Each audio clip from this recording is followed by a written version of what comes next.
దివంగత మహానేత doctor YS Rajasekhara Reddy మరణంపై మంత్రి కింజరపు అచ్చెన్నాయుడు చేసిన వ్యాఖ్యల పట్ల మాజీ స్పీకర్ తమ్మినేని సీతారాం తీవ్ర స్థాయిలో ధ్వజమెత్తారు. శుక్రవారం ఆముదాల వలస తన నివాసంలో ఏర్పాటు చేసిన మీడియా సమావేశంలో ఆయన మాట్లాడుతూ ఆయన చేపట్టిన పాదయాత్ర ప్రజల హృదయాల్లో ధైర్యం నింపింది. నేనున్నాను అనే భరోసా ఇచ్చింది. అంటే అప్పటికి రాష్ట్రంలో వానలు లేక వర్షాలు లేక మండుటెండలో మొత్తం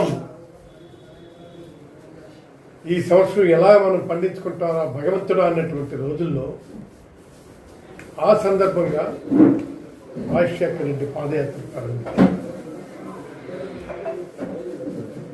ఆ పాదయాత్రతో రాష్ట్రం మొత్తం ఆయన్ను మద్దతుగా నిలిచి ముఖ్యమంత్రినే తీసుకుంది.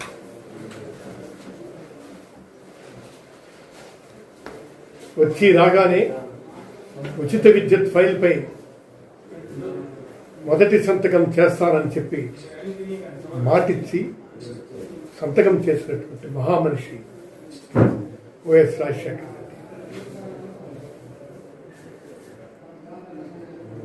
ఉచిత విద్యుత్ మీద సంతకం పెడతామంటే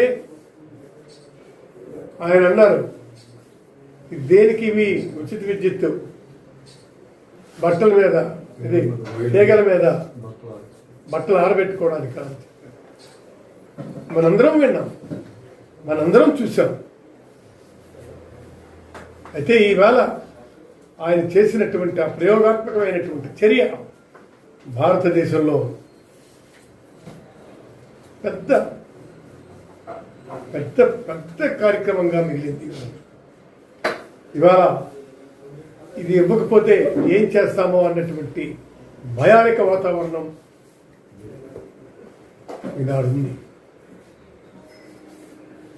అందుకు ఆయన ముఖ్యమంత్రి అయిన తర్వాత ఎన్నో సంస్కరణ పథకాలు రాష్ట్ర రూపురేఖలు మార్చేసిన మహానాయకుడు ఆయన. జగన్మోహన్ రెడ్డి గారు ఫీజు రియంబర్స్మెంట్ పథకం, మహానాయకుడు, అంతటి గొప్ప వ్యక్తి. ఈ పథకం ద్వారా ఎంతో మంది పేద పిల్లలు డాక్టర్లుగా, ఇంజనీర్లుగా, కలెక్టర్గా చేసిన ఘనత మహనీయుడు శ్రీ రాజశేఖర రెడ్డి గారు. ఎన్నో సాగునీటి, తాగునీటి ప్రాజెక్టులు పూర్తి చేసిన అపర భగీరథుడు. అందుకు ఆంధ్రుల జీవనాడి పోలవరం ప్రాజెక్టు రూపకల్పన చేసి పరుగులు పెట్టించిన భగీరథుడు. అంతవరకు పోలవరం ప్రాజెక్ట్ ఎప్పుడు అడిగినా దెర్ ఇస్ నో రిప్లై. శాసనసభలో కూడా పోలవరం గురించి అడిగితే అదెందుకు అయ్యేదా సచ్చేదా అని చెప్పినటువంటి మాటలు. కానీ ఈయన ధైర్యంగా వచ్చి పోలవరం ప్రాజెక్టుని బ్రహ్మాండంగా కమిషన్ చేశారు. అద్భుతమైనటువంటి నడక నేర్పారు. అంతటి పోలవరం ప్రాజెక్టుని కూడా ఆయన ఖచ్చితంగా సాధించగలిశారు. అలాగే ఎన్నో తాగునీటి ప్రాజెక్టులు పూర్తి చేసి అపర భగీరథుడు అయ్యి చివరకు ఈ పోలవరం ప్రాజెక్టును కూడా రూపకల్పన చేసి పరుగులు పెట్టించినటువంటి వ్యక్తి, అపర భగీరథుడిగా పేరుగాంచినటువంటి వ్యక్తి శ్రీ వైఎస్ రాజశేఖర రెడ్డి గారు. విద్య, వైద్యం, వ్యవసాయం రంగాలకు ఆయన ముద్ర ఎవరు జరపలేనటువంటి. ఇవాళ అదే కాదు, ఎన్నో చేశారు. వీటిని జరపలేనటువంటి ముద్ర వేసినటువంటి ఘనత ఒక్క వైఎస్ రాజశేఖర రెడ్డి గారికి ఇచ్చింది. అయితే ఇవన్నీ ఒకవైపు ఉంటే మహానేత దివంగత ముఖ్యమంత్రి వైఎస్ రాజశేఖర రెడ్డి మంత్రి అచ్చెన్నాయుడు చేసిన దిగజారుడు వ్యాఖ్యలు మనం చూశాం. అసలు ఆయనకి ఏం తెలిసినది? చనిపోయిన వ్యక్తిపై ఇలాంటి దిగజారుడు వ్యాఖ్యలు చేయటానికి సిగ్గు ఉండాలి. మరి ఇంకెవరి మీద అన్నా ఉంటే అర్థం ఉంది. ఈ రాజశేఖర రెడ్డి గారి మీద నువ్వు అనుచిత వ్యాఖ్యలు చేశావంటే దాన్ని ఏమనుకోవాలని చెప్పారు.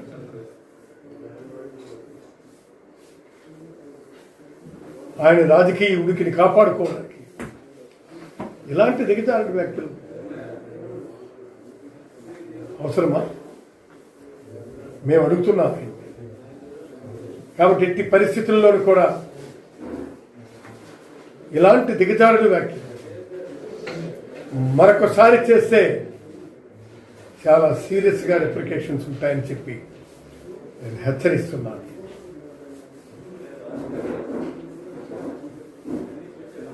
ఎర్రన్నాయుడు మరణంతో నీ హస్తం లేదా? ఆ రోజే అన్నారు చాలామంది. మొట్టమొదటిసారిగా ఇక్కడ పెట్టారు. ఆయనకి బాంబు పేలి చావు తప్పి కన్నులు అట్టుపోయినట్టు సింగపురం దగ్గర మీరు చేసినటువంటి ప్రయత్నం ఎవరికి తెలియదు. ఆ ప్రయత్నంతోనే ఆయన నేరుగా తెచ్చి ఇంట్లో వేశారు.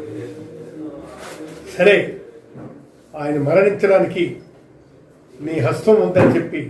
మీకు మా వార్తలు నచ్చినట్లయితే మా ఛానల్ ని సబ్స్క్రైబ్ చేయండి, లైక్ చేయండి, కామెంట్ చేయండి. మరిన్ని వార్తల కోసం R9 టీవీ ఛానల్ ని చూస్తూ ఉండండి.